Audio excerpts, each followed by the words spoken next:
Hey everyone, I'm therapist and relationship coach Micah Ross, driving out of town with my kids, and it's nap time in the car. And so this is, I think, the 6th episode of Relatables. I don't have my signs, I don't know what episode it is, but I have committed to hanging out with you weekly, and we're doing it. So read the question that I got up above. It's about communication. Yes, it all comes down to communication, but it's how you communicate. And I think sometimes it's hard for me because I feel like when I say that we need ninja-like communication skills to slice through conflict, I think that often people, if you don't have those ninja-like communication skills, you don't necessarily know. We're communicating all the time. We've been communicating since the day we were born. We all tend to think we're great communicators because we understand what we're saying. However, I want you to stop assuming that other people speak your language. I mean that so seriously. When I'm with couples, I'm often saying things to them like, listen, he speaks Japanese and you speak Spanish. I want you to believe that.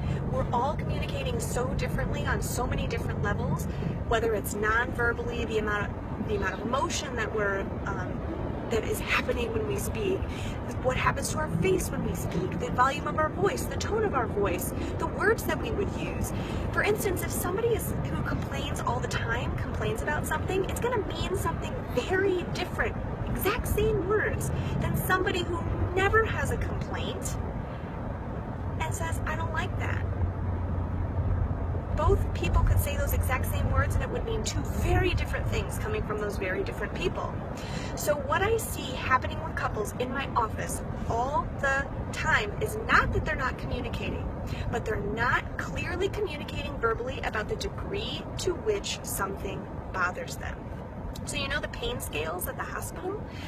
0 to 10, 10 being the worst amount of pain that you've ever felt, the smiley faces, the frowny faces. They have those in the hospital because they know it's inherently difficult to communicate about feelings.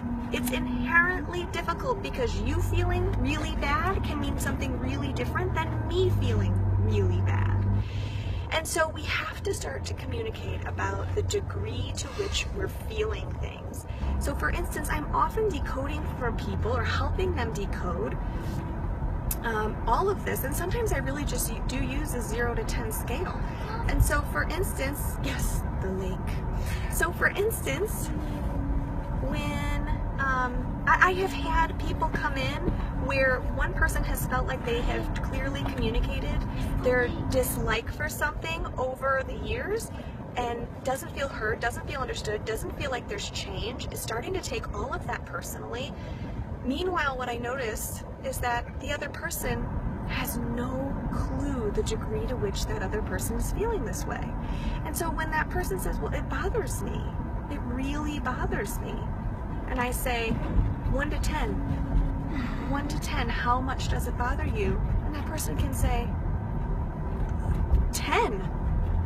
I think about divorce sometimes. I think about leaving. I wonder if we're compatible. I wonder if we'd be better off with other people. It's a 10. When I can get them to be really clear about that, what always happens is the other person is like, I had no idea. No idea. And so what happens from your mouth to their ears is the miscommunication can sometimes be we're not clearly communicating about the degree to which we like or dislike things. So add that to your backpack of skills to use when your partner is driving you crazy and you want to scratch their eyes out. And I will talk to you very soon. If you want to hang out with me more, you can like my Facebook page at Micah Ross Therapist and Relationship Coach. You can take a free training for busy couples on my website. It's about an hour long. Pop some popcorn, pour some wine, make it a date night, micahross.com/registration. And my brand new Mom Force group for working moms is really exciting. Just search Mom Force, all one word, on Facebook. I hope to hang out with you next week and the week after that and the week after that and the week after that, and maybe in my office or through Skype or on the phone. Have a wonderful holiday weekend if this is a holiday weekend for